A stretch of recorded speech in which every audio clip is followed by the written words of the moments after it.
Merhaba arkadaşlar, kanalıma hoş geldiniz. Bugünkü modelimizi şöyle güzel bir ipimiz var. Orta kalınlıkta 100 gram 280 metre uzunluğu olan bir ip kullanacağım. Bugünkü modelimizi çıkartırken. Kullanacağım şiş 4 numara. Modelimiz oldukça güzel ve farklı bir model. İnşallah siz de beğenir, benimle yaparsınız. Modelimize geçmeden önce kanalıma abone değilseniz ücretsiz bir şekilde abone olup videolarımı da beğeniyorsanız beğeni yapmayı, yorum yapmayı, beni desteklemeyi unutmayın arkadaşlar. Şimdiden hepinize teşekkürler. Dilerseniz yapım aşamalarına geçelim. Şu şekilde ilmeklerimizi çıkaralım. Bu model için ilmek sayısı 2 ve 2'nin katları. Yani çift sayıda olması gerekiyor. Yapacağımız örgüye göre bu şekilde ilmeklerimizi ayarlayabiliriz.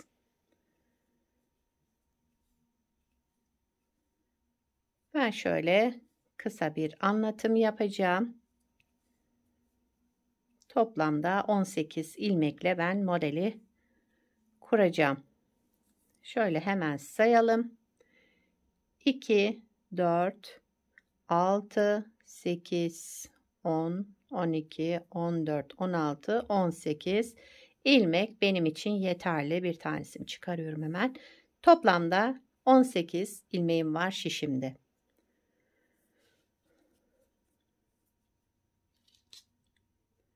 Modelimiz 6 sıradan oluşmakta. Birinci sıra ön yüzündeyiz. Kenar ilmeğimi ilk sıra olduğu için ördüm. Birinci sıra ön yüzünde kenar ilmeğinden sonra bir ters, bir düz, bir ters olarak devam edelim. Bir ters, bir düz, bir ters, bir düz. Birinci sıra ön yüzünde sıra sonuna kadar böyle devam edelim.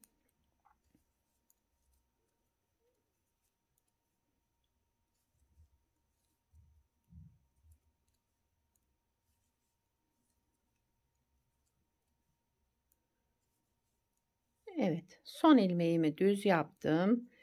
Kenar ilmeğimi de ördüm. İkinci sıra arka yüzündeyiz. Kenar ilmeğimi örmeden aldım. Sıradaki 2 ilmeğim, bakın bir ters bir düz ya ilmeğimiz. 2 ilmeğimizi beraber aldık. İkisini bir. Bir kez ördüm. Şişimden çıkarmıyorum. Bir doladım. Bir kez daha örüyorum bu 2 ilmeğimi. Yani 2 ilmekten 3 ilmek çıkardım. Aynı işlemi devam ediyorum. 2 ilmeği aldım. Bir kez ördüm. Bir doladım. Bir kez daha ördüm. 2 ilmekten 3 ilmek çıkardım. İkinci sıra arka yüzündeyiz. 2 ilmeği aldım. Düz ördüm. Şişimden çıkarmadım. Bir kez doladım. Bir kez daha düz ördüm.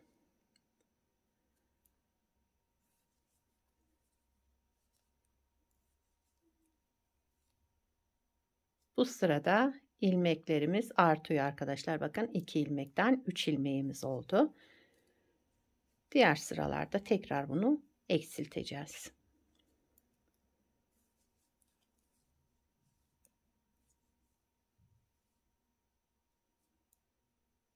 Son 2 ilmeğimi düz ördüm.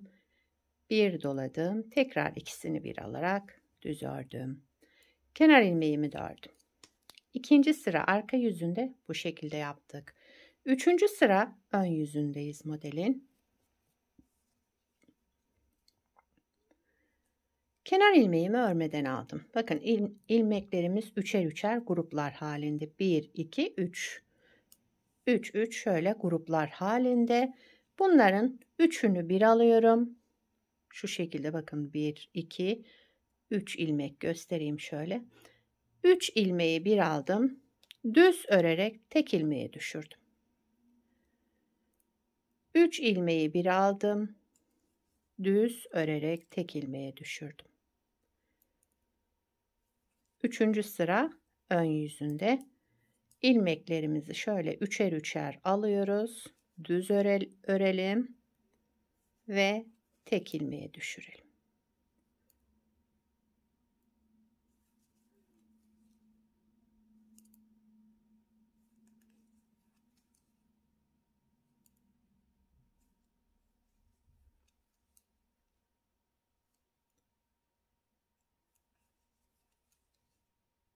Kenar ilmeğimi de ördüm. Dördüncü sıra arka yüzündeyiz modelin. Şimdi kenar ilmeğimi örmeden aldım. İlmeklerimiz şöyle tek tek, bakın ilmeklerimiz de eksilme oldu. Şimdi bunu artıracağız ve ilmeklerimizi eski sayısına döndürmüş olacağız. Kenar ilmeğinden sonraki ilmeğimi sıradaki ilmeğin arka boşluğundan, bakın şu boşluktan bir ilmek çıkartıyorum. Şu şekilde arka boşluktan ve sıradaki ilmeğimi düz örüyorum. Burada bakın ilmeklerimiz eski sayısına dönüyor. Sıradaki ilmeğin arka boşluğundan bir ilmek çıkardım ve sıradaki ilmeğimi de düz ördüm. Şöyle bir ilmekten iki ilmek çıkarmış olduk. Arka boşluktan bir ilmek ve sıradaki ilmeğimizi düz örelim. Arka boşluktan bir ilmek, sıradaki ilmeğimizi düz örelim. Dördüncü sıra arka yüzünde bu şekilde devam ediyoruz.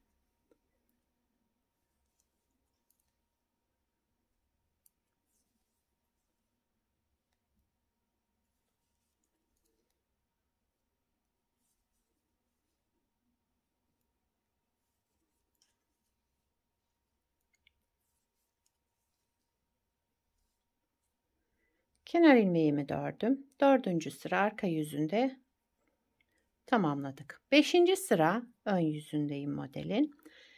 Kenar ilmeğimi örmeden aldım. Bakın şimdi ilmeklerimiz ikişer ikişer gruplar halinde, şöyle 2 2 2 diye şöyle gruplar halinde. Bu ilmeklerin birincisini ters örüyoruz. Kenar ilmeğinden sonraki ilmeğimi ters ördüm. Diğerini düz. Birinci ilmeğimi ters, ikinci ilmeğimi düz. Birinci ilmek ters, ikinci ilmek düz. Birinci ilmek ters, ikinci düz. Beşinci sıra ön yüzünde ilmeklerimizi bu şekilde örüyoruz.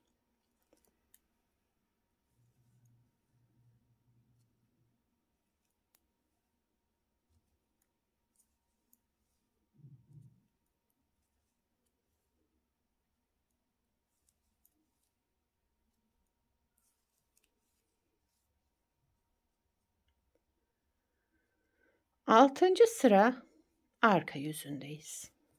Son sıramız.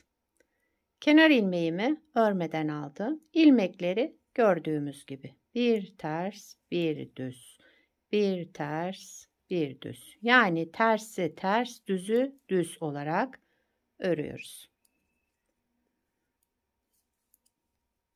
Bu sırayı tamamlarsak modeli bir kez kurmuş oluyoruz arkadaşlar. Model tabii ki ilerledikçe kendini gösterecek harika bir model. Her modelde olduğu gibi ilk başta model tam kendini göstermez. Hemen başlar başlamaz da modelim aynı olmadı diye düşünmeyin. Model tabii ki biraz ilerledikten sonra kendini gösterecek. Evet, bakın modeli bir kez kurduk arkadaşlar. Model böyle devam edecek. Modeli bir kez daha kuralım. Modelin birinci sıra ön yüzündeyiz. Kenar ilmeğimi örmeden aldım. Sıradaki ilmeğim bakın ters, zaten ters olarak örüyorum.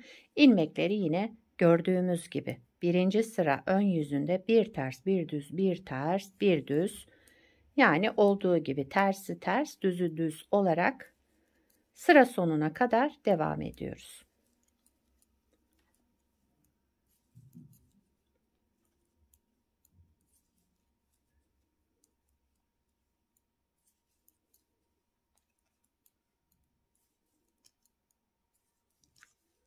Kenar ilmeğimi de ördüm. Birinci sırayı tamamladık. İkinci sıra arka yüzüne geçtik modelin. Şimdi kenar ilmeğimi örmeden aldım. Sıradaki 2 ilmeğimi bakın. Bir ters bir düz arkasındaki ilmeği ikisini bir aldım. Bir kez düz ördüm.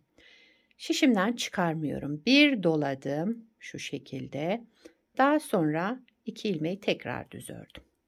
Yani 2 ilmekten 3 ilmek çıkardım. Aynı şekilde yapıyorum. 2 ilmeği bir kez aldım, düz ördüm. Bir doladım, bir kez daha düz ördüm ve şişimden çıkardım. İkinci sıra arka yüzünde bu şekilde yapıyoruz. İlmek sayımızı çoğaltıyoruz burada. 2 ilmekten 3 ilmek çıkartıyoruz. 2 ilmeği aldım, düz ördüm, bir doladım, bir kez daha düz ördüm.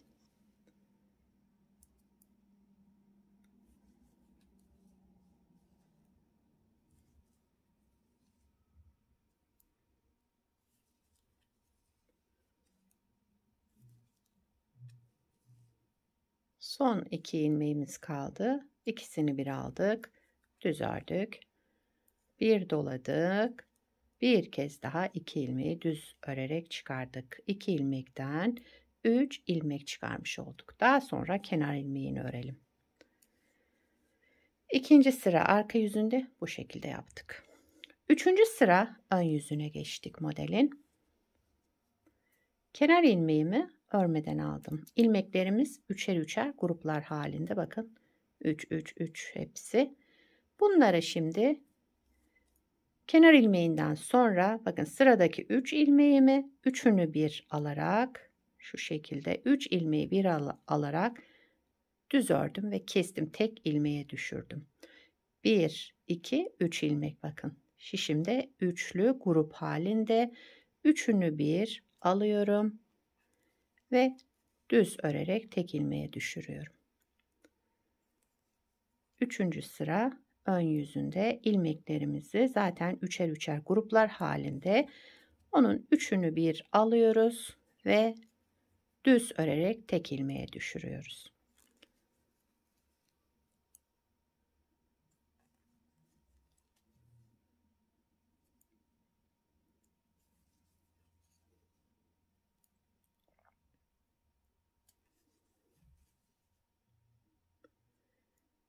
Kenar ilmeğimi de ördüm. Dördüncü sıra arka yüzündeyiz. İlmek sayımızı burada tekrar eski sayısına getireceğiz. Kenar ilmeğimi örmeden aldım. Sıradaki bakın tek tek ilmeklerimiz var. Sıradaki ilmeğin arka boşluğundan önce bir ilmek çıkarttım, aldım. Daha sonra sıradaki ilmeğimi de düz olarak ördüm. Yani kalan tek ilmekten 2 ilmek elde ettim. Arka boşluktan bir ilmek çıkardım, aldım ve sıradaki ilmeğimi de düz olarak ördüm. Dördüncü sıra arka yüzündeyiz. Arka boşluktan bir ilmek çıkarttım. Daha sonra sıradaki ilmeğimi düz ördüm. Arka boşluktan bir ilmek çıkarttım. Sıradaki ilmeğimi düz ördüm. Bakın şu boşluktan bir ilmek çıkartalım.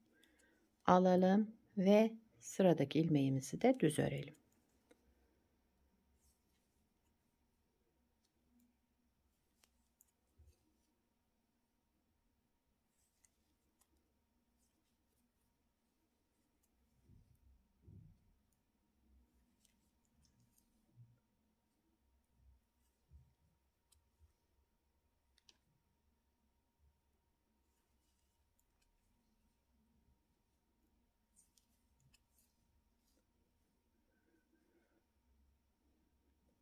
5. sıra ön yüzündeyiz.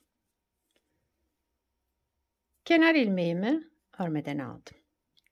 İlmeklerimiz bakın şöyle ikişer ikişer gruplar halinde. Şimdi bu 2 ilmeğin birincisini önce ters örüyoruz. İkinciyi düz. İkili ilmek grubunun birincisini ters, ikincisini düz. Birinci ters, ikinci düz. 5. sıra ön yüzünde bu şekilde yapıyoruz.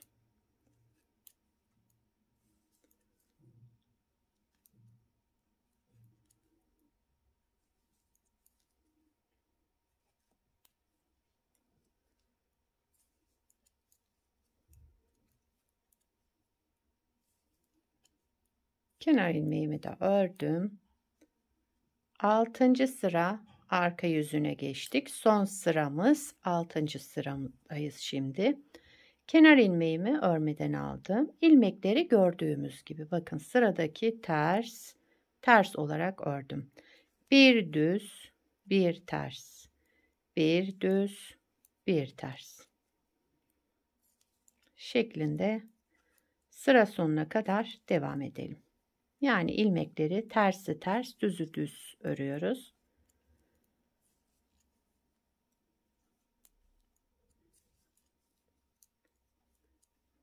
Modeli 2 kez kurmuş olduk arkadaşlar. Bakın model yavaş yavaş oluşmaya başladı. Şöyle kendini gösteriyor. Bir de şöyle daha önce yaptığım bir parça var. Onu göstereyim size. Bunu da daha önce yaptım. Şöyle modelin ilerlemiş halini size göstermek için. Aynı şöyle. Bu model lastik istemiyor arkadaşlar ama isterseniz lastik üzerine de başlayabilirsiniz. Bunu beraber yaptık. Bunu da daha önce yapmıştım. Evet, modelimiz böyle. Modelin arka yüzü de bu şekilde.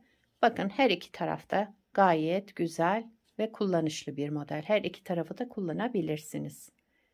İki yüzü de birbirinden güzel. Kenar ilmeklerimiz de bu şekilde çıkıyor. Modeli yakadan başlama örgülerinizde de şöyle bir görüntüsü olur.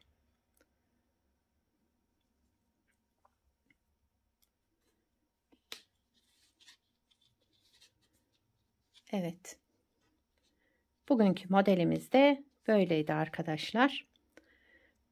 Bu modelden yelek yapabilirsiniz, hırka yapabilirsiniz. Yani yetişkin örgülerinde kullanabilirsiniz, çocuk örgülerinde kullanabilirsiniz. Her türlü örgüde kullanabileceğiniz ideal bir model bence. Sizler de nelerde kullanacaksınız onları da yorumlarda belirtirseniz sevinirim.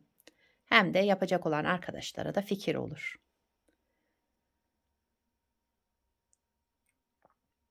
Beni buraya kadar izlediyseniz bir beğeni yapmayı, yorum yapmayı, beni desteklemeyi unutmayın arkadaşlar. Yapacak olanlara kolay gelsin. Bir sonraki videoda görüşmek üzere. Hoşça kalın.